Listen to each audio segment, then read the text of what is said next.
পার্টির লোকের ঐক্য কখনো নীতিভিত্তিক ঐক্য ছাড়া ঐক্য হতে পারে। পার্টির ভেতরে গৌরাঙ্গদার সঙ্গে আমার যে গভীর সম্পর্ক, অনেকে বলে দুজন হরিহর আত্মার বন্ধু, ও আমার থেকে বয়সে বড় একটু, তো হরিহর আত্মার বন্ধু এই জন্যে যে নীতিভিত্তিক ঐক্য ওর সঙ্গে, আমি ওর সঙ্গে যখন খুশি ঝগড়া করি, কিন্তু ঐক্য আমার সঙ্গে নীতিভিত্তিক ঐক্য, কোন অনৈতিক ঐক্য নেই। আমি বললাম কথাটা এই জন্য, এটা কমরেড রবীন্দ্রের কথা ছিল, রবীন্দ্র লিখেছিলেন এটা যে ঐক্য হবে নীতিভিত্তিক ঐক্য। আরেকটা কথা আমি বলবো, এই যে মীনাক্ষী আমাদের ক্যাপ্টেন, ক্যাপ্টেন তো বটে, এটা কি ক্যাপ্টেন নয়? ব্রিগেড কর্মীশনে মীনাক্ষী, ধ্রুব, আবাস, পলতান, মোহাম্মদ সেলিম, আর সারা রাজ্যের কৃষক, তারপরে শ্রমিকরা দলে দলে এখান থেকে আমি গাড়িতে ফিরছিলাম কমরেড তপন সেনকে সঙ্গে নিয়ে, কমরেড তপন দা লাল সালাম করে গেছে, বলেছে কয়লা মজদুর, এত কয়লা মজদুর গেছে, ওরে খাইয়েছে আমাকে তপন দেবে নবান্নে, আমরা ফেরার সময় এত মানুষ গেছে। এই বল্লভপুর থেকে 150 মানুষ গেছে, বোধহয় বেশি গেছে, আর শিয়ারশোল থেকে 190 জন। আমি ভোরবেলায় গেস্ট হাউসে ছিলাম, সেখানে উঠে দেখি ফেসবুকে সঞ্জয় দিয়েছে, তারপর সঞ্জয়কে আমি ফোন করি, ওদের নিয়ে কোথায় গেলে, বললো পেলাম না ওকে। তখন বিট্টুকে ফোন করি, বললো সব বাবুঘাটে খাচ্ছে, পয়সা আছে তো। তার আগের দিন আমি ব্রিগেডের মাঠে গেছিলাম, সন্ধ্যেবেলা আমি কলকাতা পৌঁছেছিলাম, আর গৌতম দেবের বাড়ি গেছিলাম তারপরে, আর আগে একটা আমাদের মিটিং ছিল, ওখান থেকে সোজা ব্রিগেডের মাঠে আমি আবাসকে নামাতে যাই। আমি আবাসকে বলি আমি এখানে থাকবো না, আমি গৌতম দার বাড়িতে, আমি বহুকাল গৌতম দাকে দেখিনি, আর গৌতম দেব আমাদের নেতা ছিলেন। অমলদা যেমন আমাদের হাফ প্যান্ট পরা মানে পায়জামা পরার যখন পড়তাম, তখনকার নেতা আমাদের এসএফআই সম্পাদক, গৌতম দেব রাজ্যের সম্পাদক ছিল, অসুস্থ, কিন্তু গৌতম দেব তো এখন গৌতম দেবী বলেছিল, একমাত্র গৌতম দেব তো বলেছিল এই পার্টিটা উঠে যাবে তৃণমূল। রবীন্দ্র স্মরণ সভায় আমি কোন এইসব কথা আমি বলবো, বলেছিল কি বলেনি, এই পার্টিটা উঠে যাবে, এই তৃণমূল চুরি করে উঠে যাবে। লিপস এন্ড বাউন্স গৌতম দেব প্রথম বলেছিল, সবাই বলছে, দেশ দুনিয়া বলছে, সিবিআই বলছে, গৌতম দেব বলেছিল সিবিআই ডাকুক আমাকে, কই ডাকছে না। এই যে কয়লা পাচারকারী নেই টাকা, ভাইপোর বউয়ের টাকা। আমি কোন মহিলা সম্পর্কে বলতে চাই না, কেন বলবো, সবারই বাড়িতে বউ আছে, ছেলে আছে, পুত্র আছে, পুত্রবধূ আছে। তিনি মাননীয় মুখ্যমন্ত্রীর বাড়িতেও যিনি বধূ, ভাইপোর বধূ হতে পারে, কিন্তু টাকা যে গেছে সিঙ্গাপুরে, এটা তো ইডি গেছে, তো সিপিএম এর অফিস থেকে প্রকাশ করার সীতারাম ইয়েচুরি সই করে পাঠায়, ইডি পাঠিয়েছে। এই যে ইডির ভাগ খাচ্ছে এখন জ্যোতিপ্রিয় মল্লিক, মন্তেশ্বরের কাছে বাড়ি, অমলদা চেনে ভালো, আমি চিনি, আমার দিদির বাড়ি মন্তেশ্বর। 1 কাঠা জমি ছিল, কৃষকের উপরে অত্যাচার করতো। ওর এক ভাই না দাদা ডাক্তার ছিল যখন অমলদা এসএফআই সেক্রেটারি, মাতব্বরি মাত্র মেডিকেল কলেজে, ছাত্র ভালো ছিল, কিন্তু এমন চুরি করলো স্বাস্থ্য দপ্তরে। মমতা ব্যানার্জি হেলথ ডিপার্টমেন্টের অফিসারদের বলেছে তোর ফাইল ধরবে। আমি চোরের গল্প এখানে বলবো না, মানুষটা রবীন্দ্র, যে চোরদের বিরুদ্ধে দাঁড়াতে যদি না পারি আমরা, রবীন্দ্র কি শেখায়, এক বর্ষায় মুছে যায় নাম, তবে বলো এত পথ হেঁটে কি করবে। ভেবেছিল লাল ঝান্ডাকে উড়িয়ে দেবে, ক্যাপ্টেন তো আছেই, মীনাক্ষী ক্যাপ্টেন, যে অমলদাকে ক্যাপ্টেন বানিয়ে গেছে রবীন্দ্র, গৌরাঙ্গদাকে ক্যাপ্টেন বানিয়ে গেছে রবীন্দ্র। আমার রাজনীতিতে হাতে খড়ি হতো না, জীবনে হতো না, আমার 14 পুরুষের কেউ পার্টিতে নেই, অমলদা জানে। আমাকে দেখে আমার এক ছোট বোন কাটোয়া কলেজে এসএফআই করতো, অমলদা, অচিন্তদা, অঞ্জন চ্যাটার্জি সবাই জানে। আসতাম আমি রাজনীতি, হতাম আমি মন্ত্রী। এই আমাকে অনেকে বলে, আমি যাই পুলিশ কমিশনারের ঘরে, আমাকে বলে আপনার তো খোলা দরজা, এমনি দরজা খুলেছে, রবীন্দ্রের জন্য খুলেছে, নিরুপম সেনের জন্য খুলেছে, বুদ্ধদেব ভট্টাচার্যের জন্য খুলেছে। যদি বল এই মূর্তির উদ্বোধন করেছিলেন, এসেছিলেন একমাত্র একটা কথাতে, যে রবীন্দ্র সেনের মূর্তি আমি যাবই। ভয়ঙ্কর ব্যস্ত, আমি জানি কমরেড জ্যোতিবাবু আসতে পারবেন কি পারবেন না, এরকম একটা আলোচনা ছিল। পার্টির পলিট ব্যুরো মিটিং ছিল, জ্যোতিবাবু জীবনে পলিট ব্যুরো মিটিং ছাড়তেন। ট্যাস ফেলে দিয়ে চলে যেতেন আগের দিনের প্লেনে। বললেন আমি ওখান থেকে রাত্রে ফিরবো, দুপুরবেলা প্লেনের টিকিট কাটবো, জয়কৃষ্ণ ঘোষকে বলেছি যাবো। ওর নাম রবীন সেন, আমাকে যেতে। আর একটা কথা বলেছিলেন জ্যোতিবাবু একদিন আমাকে, বলা আমার দরকার। বললেন আমি পার্টি অফিসে আমার কোনো চিন্তা থাকে কেন জানো, সিঁড়ির ওপরে কোনো ফালতু রিপোর্টার ঢুকতে পারে। আমি জ্যোতিবাবুর ঘরে যাই, একটা কম বয়সী মেয়ে আর একটা ছেলে বাইরের, জ্যোতিবাবুর ঘরের বাইরে মানে ছটফট করছে। জ্যোতিবাবু তো সহজে রিপোর্টার মিট করতেন না, মানে ওখানে করতেন। বাইরে বেরোবার সময় মন হলে বলতেন, আর বলতেন যখন এক কথায় সবাই বুঝে যেত কি বলে।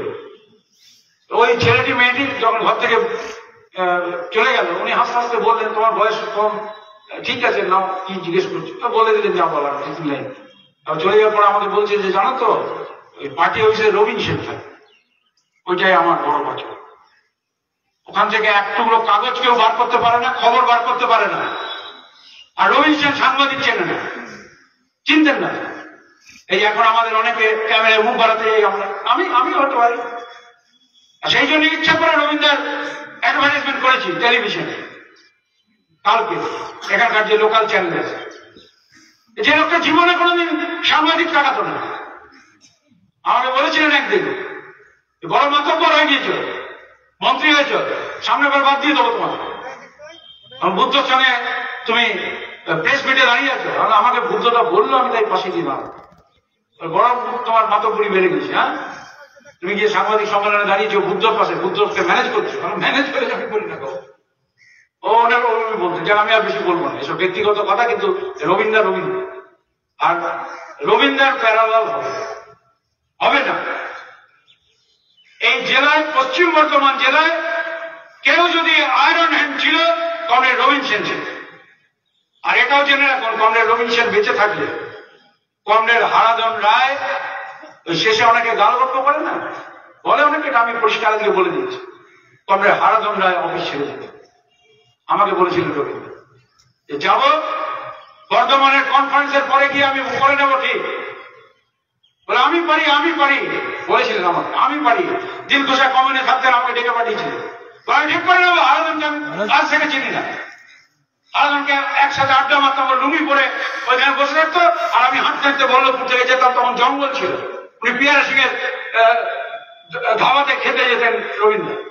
অনেক গল্প আছে, আমি বলবো না, আমার সময় চলে যাবে। তারপরে অমলদা, আমি বলেছি নিজেই নিয়ম ভঙ্গ আমি করবো, অমলদা করবো। তো এই জন্যে কমরেড রবীন সেন। আর আমরা যদি হনুমান হই, সাজানো বাগান যদি তছনছ করি, তাহলে একজন সাজিয়ে গেছে আর হনুমানরা তছনছ করবে। আমার বেশি কিছু বলার নেই। আদর্শের কথা যদি বলতে হয়, নীতির কথা যদি বলতে হয়, আর পছন্দ অপছন্দ ছিল না, আমরা কোনো পছন্দ অপছন্দ ছিল না। যাকে চরম পছন্দ করতেন তাকেও ধরতেন, আর যাকে কোনো কারণে একটু বিগড়ে যেতেন যার উপর, প্রথমে তাকে চূড়ান্ত বকা দিতেন। আমার সামনে গির্জাপাড়াতে একদিন নপুর কলোনির একজনকে বেধড়ক অপমান করলেন সকালবেলা, আর সেটা বিপদ হলো আমার।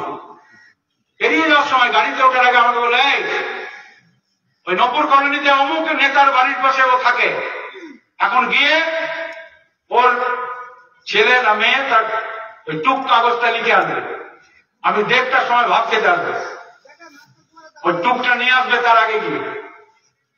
আমার দাদুর ক্ষমতা, তারপরে আমি বেরিয়ে যাওয়ার পরেই সাইকেল নিয়ে দৌড়েছি। নপুর কলোনিতে আমি তাকে বাড়ি চিনি না, আমি নেতাদের বাড়ি চিনতাম। জিজ্ঞেস করলাম, বলো হয়তো ওই বাড়ি। আমি যখন গেছি, ও ঝরঝর করে কাঁদছে, বলছে রবীন্দ্র পাঠিয়েছে। বেধড়ক অপমান সকালবেলা। বলে কেন এসছো? খালি একটা খারাপ কথা বলছে। বলছিল আপনার কিছু লোক লুটপাট করে খাচ্ছে। বলে তুই লুটে পুটে খাওয়ার কথা বলছিস? লুটে পুটে তো কংগ্রেস খায়, তখন তো তৃণমূলের জন্ম হয়নি। রবীন্দ্র দেখতে পাইনি যে তৃণমূলের লুটে পুটে তো ওরা খায়। কে লুটবে? আমি আছি, কে লুটবে এটাকে? তুই নাম বল। আর বলতে বলতে এত রাত বলে যা এখন আছি, দিয়ে আমাকে বললেন যাও তোর বাড়ি থেকে নাম দিচ্ছে। এই ছিলেন রবীন সেন। আর আমি যেটুকু দেখেছি, আমার তো বয়স তখন অনেক কম, এখন আমি 60-এর বেশি হয়ে গেছি। তো আমি খালি একটা ছোট্ট কবিতা আমি হিন্দিতে বলে গেলাম। हमको मिटा सके ये जमाना से दम नहीं है। हमसे जमाना खुद है, जमाना से हम है। ये था कमरेड रवीन सेन। कमरेड रवीन सेन लाल सालाम, কমরেড রবীন সেন অমর রায়। এখন আমাদের পার্টির জেলা সম্পাদক কমরেড গৌরাঙ্গ চ্যাটার্জি আপনাদের সামনে।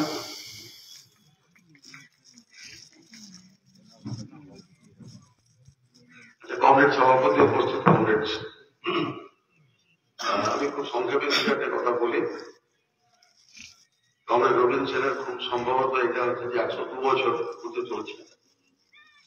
2023 সালে 100 বছর পূরণ হয়ে গেছে। 2023 এবার আমরা 100 বছরের অতিক্রান্ত করে গেছি রবীন সেনের জন্ম দিবসে।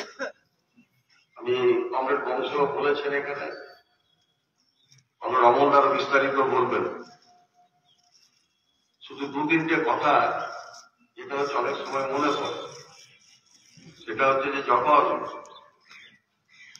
পার্টি এবং ট্রেড ইউনিয়নের সংগঠনের কাজ করতে শুরু করেছিলাম, তখন একদিন আলাদা করে নয়, অনেকের সামনে অনেকে বললেন যে সারা দিনে যত বিক্রমবাজি করার করো, কিন্তু সন্ধ্যেবেলাতে কমসে কম হচ্ছে যে মজুর মহল্লাতে গিয়ে, শ্রমিক মহল্লাতে গিয়ে বসে, তাদের খাটিয়াতে বসে বা তাদের পাড়াতে বসে আড্ডা মার, তাদের সাথে কথা বলতে। জানি না, নানা কাজের চাপের মধ্যে এই জিনিস করতে পারি না। মানসিক ভাবে অত্যন্ত যন্ত্রণা হয় যে এই জিনিসটাকে আমরা এখনো পর্যন্ত একটা সময় রপ্ত করেছিলাম, আবার এখন হচ্ছে যে অনেক কাজের চাপে। দ্বিতীয় যে বিষয়টা বলেছিলেন সেটা হচ্ছে ট্রেড ইউনিয়ন করছো, ট্রেড ইউনিয়ন করবে, কিন্তু কখনোই যেন কোন শ্রমিককে শারীরিকভাবে আক্রান্ত করবেন এবং তাকে আঘাত করবেন। যেটা একটু আগেই যেটা বংশ যে কথা বলল, সে দুটো কথা আপনাদের সামনে আমি বললাম, এবং এটা হচ্ছে আমাদের সবারই শেখার বিষয়। তৃতীয় যে বিষয় সেটা হচ্ছে যে মানুষটা, যে কমরেড আমাদের দেশে এবং আমাদের সর্বত্র সাম্প্রদায়িকতার বিরুদ্ধে এবং শ্রমিক ঐক্যের পক্ষে কাজ করে গেছেন, আমাদের সামনে এখন প্রথম এবং প্রধানতম কাজ হচ্ছে যে সাম্প্রদায়িকতার বিরুদ্ধে এখন যে সাম্প্রদায়িক শক্তি যেভাবে কাজ করছে তার বিরুদ্ধে শ্রমজীবী মানুষের ঐক্যের পক্ষে কাজ করতে হবে। যারা হিন্দু ধর্মের নাম করে, হিন্দু ধর্মকে নয়, যারা হিন্দুত্ববাদকে ব্যবহার করে মজুরে মজুরে বিভেদ সৃষ্টি করার চেষ্টা করছে, যে বিজেপি এবং RSS, এরা কিন্তু কার্যত হিন্দুই নয়। এরা হিন্দু ধর্মের কিছু বোঝেই না। এই কারণে যে ভারতবর্ষের পুরাতন হিন্দু ধর্ম 1000-5 বছরেরও বেশি পুরনো, সেখানে হচ্ছে যে এইরকম ভাবে কোনো কিছু ছিল না। তখন মানুষ আকাশের পুজো করত, তখন মানুষ বাতাসের পুজো করত, তখন মানুষ আলোর পুজো করত, তখন মানুষ আগুনের পুজো করত। মানুষে মানুষে বিভেদ, মানুষে মানুষ ঐক্যের কোনো বিষয় ছিল না। তখন এই সমস্ত যা কিছু দেখছেন এখন তার উৎপত্তিও হয় না। কাজে হিন্দু ধর্ম সম্বন্ধে এরা যেভাবে মানুষের মধ্যে বিভেদ তৈরি করার চেষ্টা করছে, তার মূল অর্থ হচ্ছে এরা আদৌ হিন্দু নয়। এরা হিন্দু ধর্মের সঙ্গে কিছু জগা খিচুড়ি ধর্মকে মিশিয়ে দিয়ে মানুষের মধ্যে বিভাজন তৈরি করার চেষ্টা করছে। কমরেড রবীন সেনের জন্ম শতবর্ষে এই আহ্বান আমাদের পার্টি এবং আমাদের সংগঠনের পক্ষ থেকে সর্বত্র রাখা হয়েছে যে শ্রমিক ঐক্য, মজুরের ঐক্য, মেহনতি মানুষের ঐক্য আমাদের রক্ষা করতে হবে, এবং হচ্ছে যারা সাম্প্রদায়িক শক্তি, এই সাম্প্রদায়িক শক্তিকে হচ্ছে আমাদের পরাস্ত করতে হবে, এবং এই পরাস্ত করার জন্য যা যা প্রয়োজন সমস্ত এলাকাতে সেইভাবে করে নিজেদের সংগঠনকে ইস্পাত দৃঢ়ভাবে গড়ে তুলতে হবে। এটাই হোক রবীন সেনের যে জন্ম শতবর্ষ, সেই জন্ম শতবর্ষের আহ্বান। এইটুকু বলে আপনাদের প্রত্যেককে আমাদের পার্টির পক্ষ থেকে আন্তরিক অভিবাদন, লাল সালাম জানিয়ে আমি আমার বলা শেষ করছি। ইনকলাব জিন্দাবাদ, মেহনতি মানুষের ঐক্য জিন্দাবাদ। সব সাথী বললাম সালাম। अभी आपका सामने में बोलेंगे हमारा पार्टी का नेता, राज्य कमेटी का सदस्य कमरेड पार्थ मुखर्जी।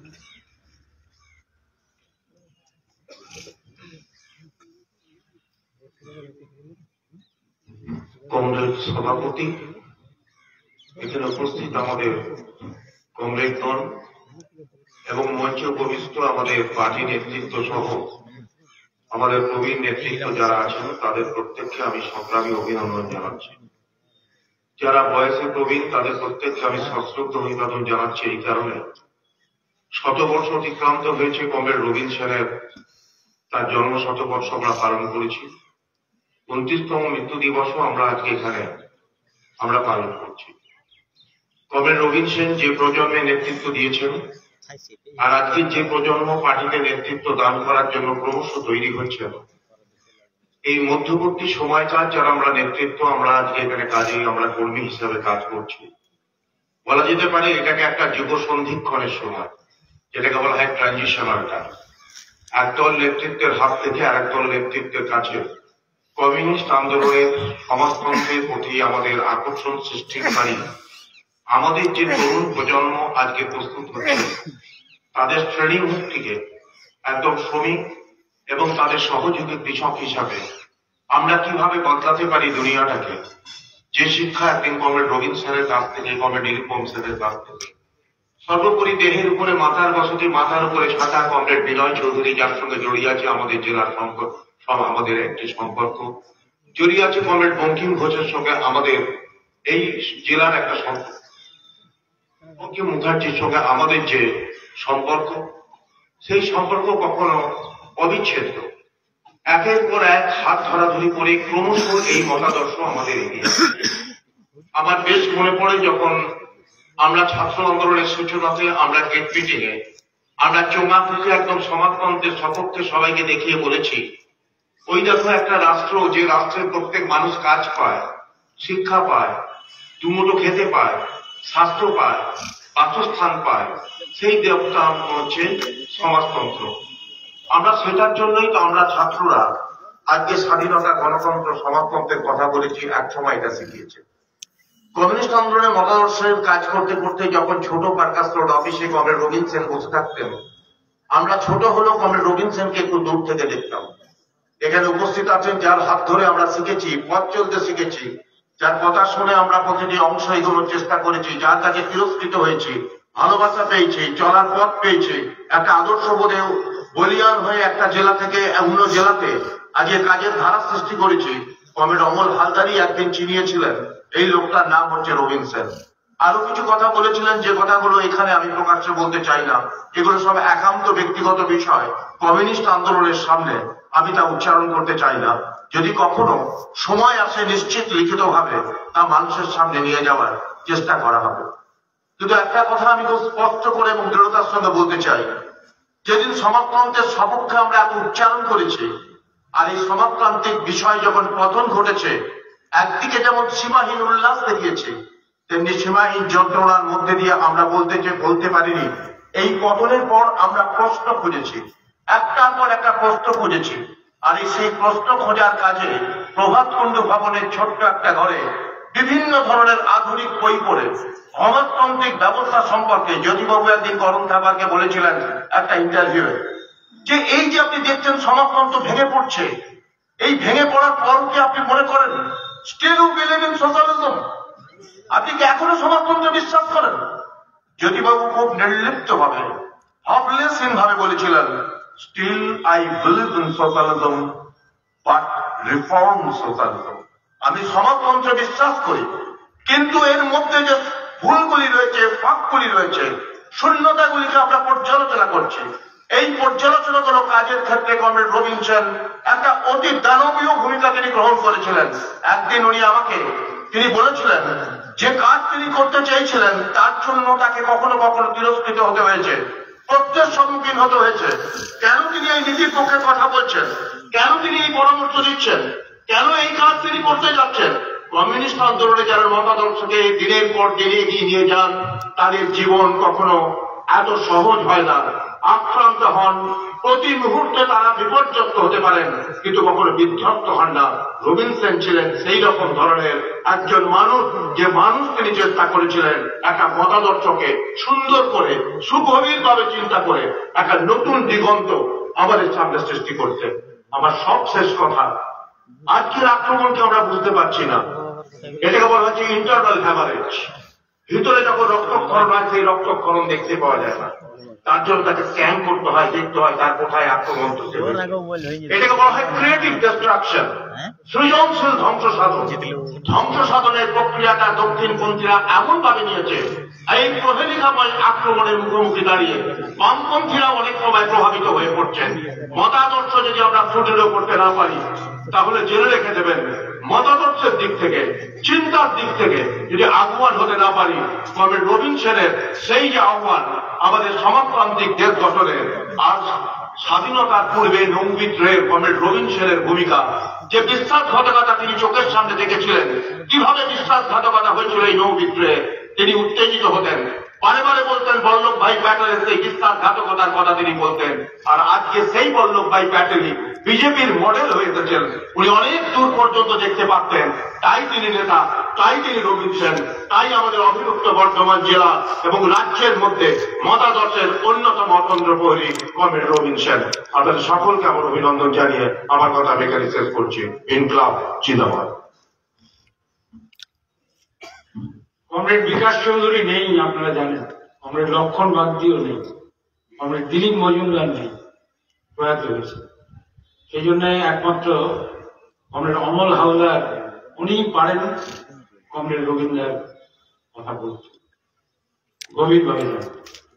এখন আমি আমাদের পার্টির রাজ্য কমিটির সদস্য, কৃষক সভার প্রাদেশিক সম্পাদক কমরেড অমল হাওলারকে আহ্বান করছি আজকে মূল বক্তব্য এখানে রাখার জন্য। 4:40-45 মধ্যে সভা শেষ হবে। আপনাদের দুশ্চিন্তার কোনো কারণ নেই। দুশ্চিন্তা মানে আমি এই জন্য বলছি না, ঠান্ডাটা আছে তো, ওটা শেষ হবে। এই জন্য আপনারা কমরেড অমলদার কথা আপনারা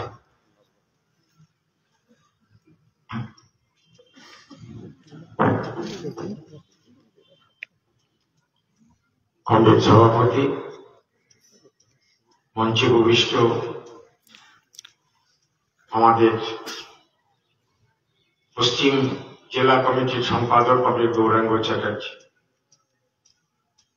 আমাদের রাজ্য কমিটির সদস্য কমরেড পার্থ মুখার্জি, কমরেড মীনাক্ষী মুখার্জি এবং অন্যান্য নেতৃবৃন্দ, এইগুলো আজকের সবাই উপস্থিত বন্ধুগণ এবং কমরেডগণ এবং বোনেরা, আজকের এই দিনেই কমরেড রবীন সেনকে আমরা হারিয়েছিলাম। শেয়ারা বাজারে একটা সম্মেলন ছিল, পার্টির সম্মেলন। সেই সম্মেলনে তার কথা ছিল পরের দিন সকালবেলায় কমরেড নিরূপম সেন, কমরেড মদন ঘোষ সবাই মিলে সম্মেলন স্থল পরিদর্শন করতে যাবে। রাত্রেবেলাতেই তার মৃত্যু হয়।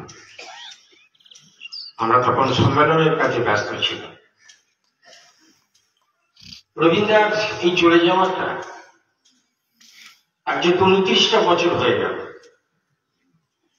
আজকে যাদের বয়স 44 কি 45 বছর বয়স, তারা রবীন্দ্রকে ঠিক মতো ছিলেন না, একটা পরিবার ছাড়া। যে পরিবারে তার আসা যাওয়া ছিল, তারা রবীন্দ্রকে ভালো করে চিনতেন। কিন্তু 45 বছর যার বয়স, তিনিও চেনেন না রবীন্দ্রকে। তার ঊর্ধ্বে যারা মানুষ, তারাই ভালো করে চিনতেন রবীন্দ্র। আমরা 100 বছর শেষ হয়েছে, যখন শুরু করেছিলাম তখনই আমরা সিদ্ধান্ত করেছিলাম এই প্রশ্নে বর্ধমান জেলার বিভিন্ন কোণে কোণে আমরা রবীন্দ্র স্মৃতির উপরে কিছু আলোচনা সবসময় করে উঠছি। সাম্প্রতিককালে শেষ দিকে দুর্গাপুরে শুধু রবীন্দ্র না, একেবারে কৃষ্ণচন্দ্র হালদার থেকে শুরু করে গঙ্গপদ মুখার্জি, এই সমস্ত নেতৃত্ব, তাদের সঙ্গে শ্রদ্ধা জানিয়ে তারা অনুষ্ঠান করেছে। আসলে পুরনো স্মৃতিগুলিকে একবার করে আমাদের দেখা দরকার। একজন সুদক্ষ ড্রাইভার যেমন গাড়ি চালানোর জন্য পিছনের আয়নাটার দিকে একবার তাকায়, তেমনি আমাদেরও পথ চলতে চলতে একবার পিছন দিকটা তাকিয়ে দেখা উচিত। যারা কোন জায়গা থেকে উঠে এসেছে, কারা আমাদের হাত ধরে শিখিয়েছিলেন, ভালো লেখাপড়া শিখে চাকরি বাকরি না করে পার্টির সর্বক্ষণের কর্মী হয়ে সারাটা জীবন কাটিয়ে দেওয়া, এরকম কত কমরেডের নাম আমরা বলতে পারি। আমাদের চোখের সামনে সেগুলো ঘুরে বেড়াচ্ছে। সেগুলো কেন? একটা আদর্শকে সামনে রেখে সব ক্ষেত্রে আমরা যারা কমিউনিস্ট পার্টি করতে এসি সবাই মার্ক্সবাদ লেনিনবাদের পণ্ডিত হয়ে পড়াশোনা করে অনেক কিছু শিখে আমরা কেউ আসি। আমরা কোনো না কোনো ব্যক্তি সাহচর্য, কোনো ব্যক্তিকে ভালো করে পর্যবেক্ষণ করে দেখে আর ভালোবাসা আর নিষ্ঠা, একটা ব্যক্তির প্রতি প্রচন্ড ভক্তি শ্রদ্ধা থেকে আমরা কমিউনিস্ট পার্টিতে আমরা নাম লেখাই। আস্তে আস্তে তত্ত্ব শিখি, বুঝতে শিখি, কিন্তু ব্যক্তির একটা ভূমিকা থেকে যায়। রবীন্দ্র যখন বর্তমান পার্টি অফিসে যখন নানা সমাজে গল্প করতেন তখন রবীন্দ্র সম্পর্কে শুনেছি। পরে তিনি 5 অধ্যায় বইটি লেখেন। এই 5 অধ্যায় বইটি লেখার জন্য গুটিকতক যারা রবীন্দ্রকে প্রতিদিন চাপ দিতেন, তার মধ্যে আমরা যারা ছোট ছিলাম আমরাও বলতাম রবীন্দ্রকে লিখুন, গল্প হতো।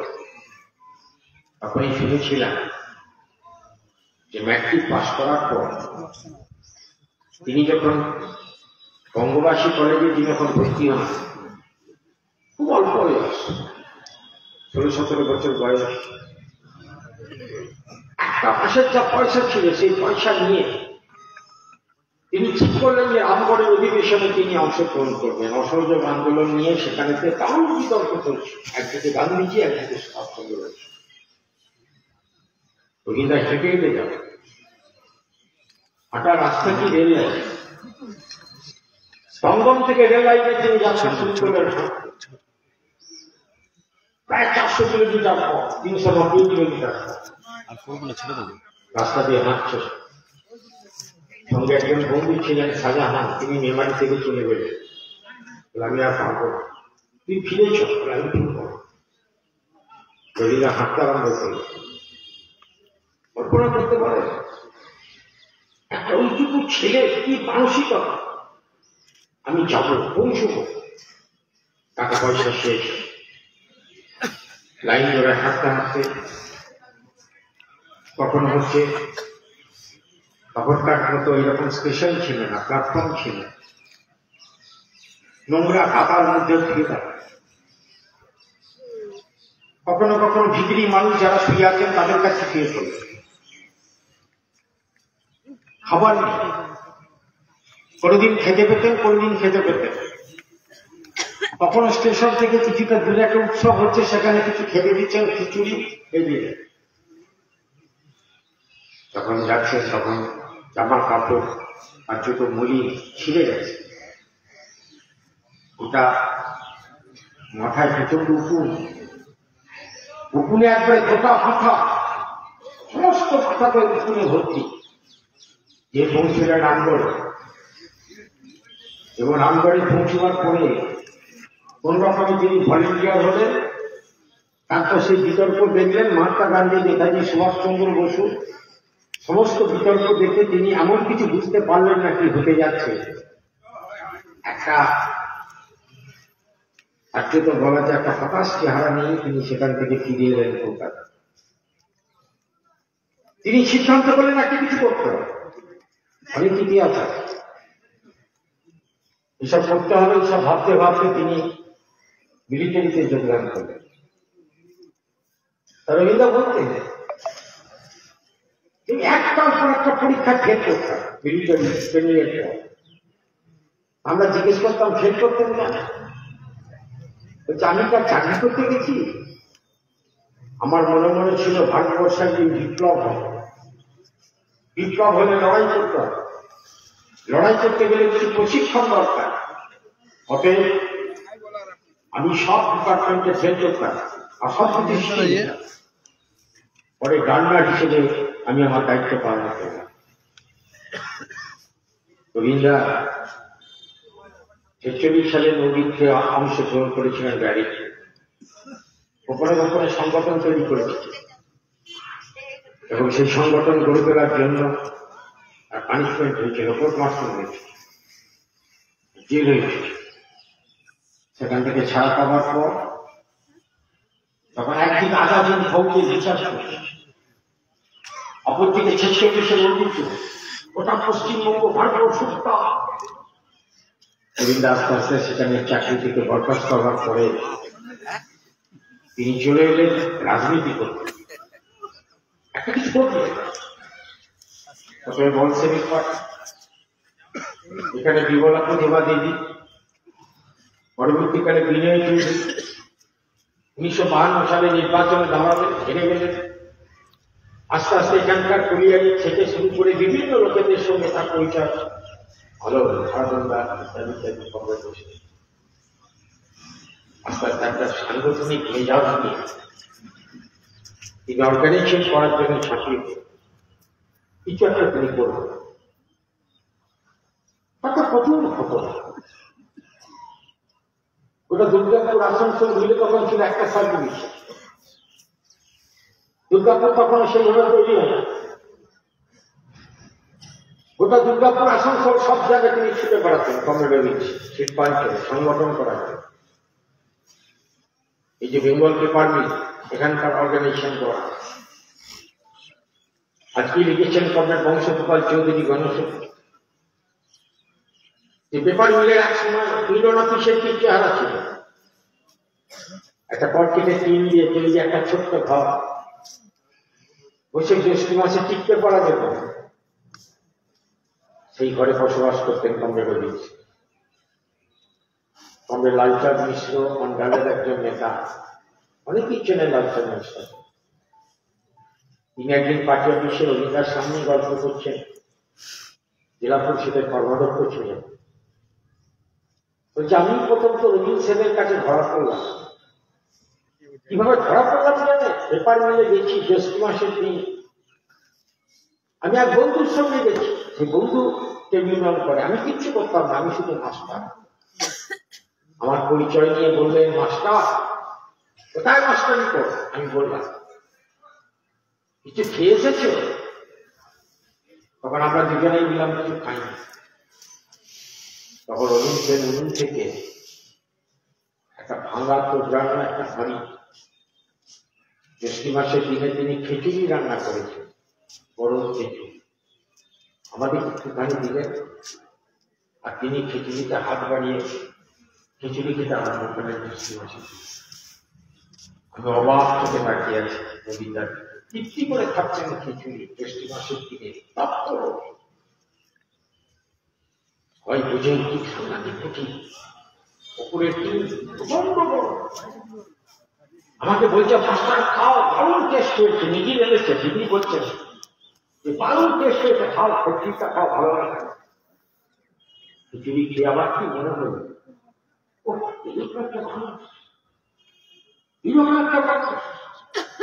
তারপর থেকে আমি রবীন্দ্রকে সকালবেলা তাই চলে আসতাম রবীন্দ্র। রবীন্দ্র তখন আস্তে আস্তে বহু কাজ দিতে আরম্ভ করলেন আমার সঙ্গে। কার্যত রবীন্দ্র আস্তে আস্তে কাছের কর্মীতে পরিণত হল। আল্লাহ বলছেন রবীন্দ্রের সাথে, রবীন্দ্র হাসছেন মুসলিম হচ্ছে, বলছেন তোমার এখন এসব মনে হচ্ছে। এরকম কত ঘটনা আমরা শুনতাম, রবীন্দ্র বলতেন সেই সমস্ত বিষয়। যখন সেনাবাহিনীতে ছিলেন তখনকার অনেকগুলো ঘটনা, আমি তার মধ্যে বিস্তারিত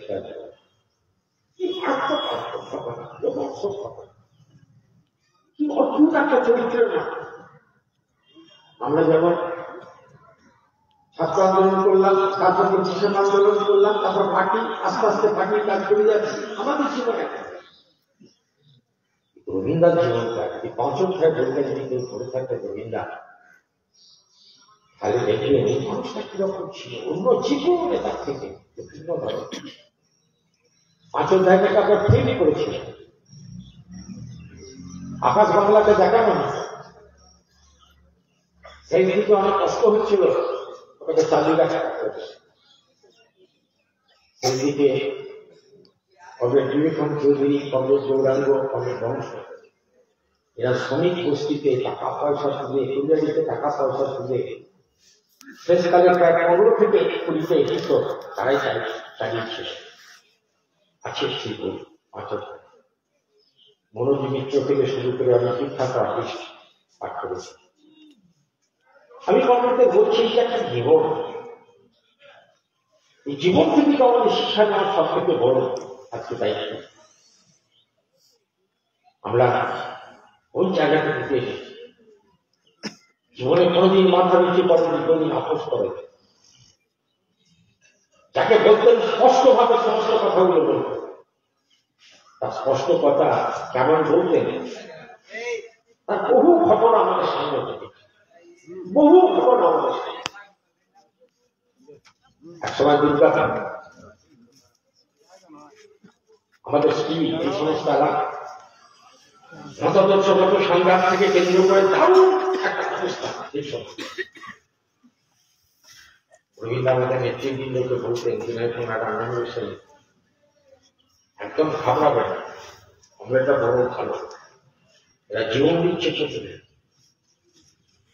সর্বপক্ষ করছে, লড়াই করছে সিআরপিএফের সঙ্গে, সময় নেই, ঠিকঠাক হয়ে যাবে।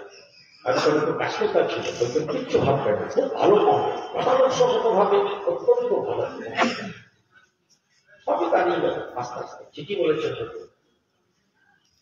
এরকম কত আছে, কত ঘটনা আছে।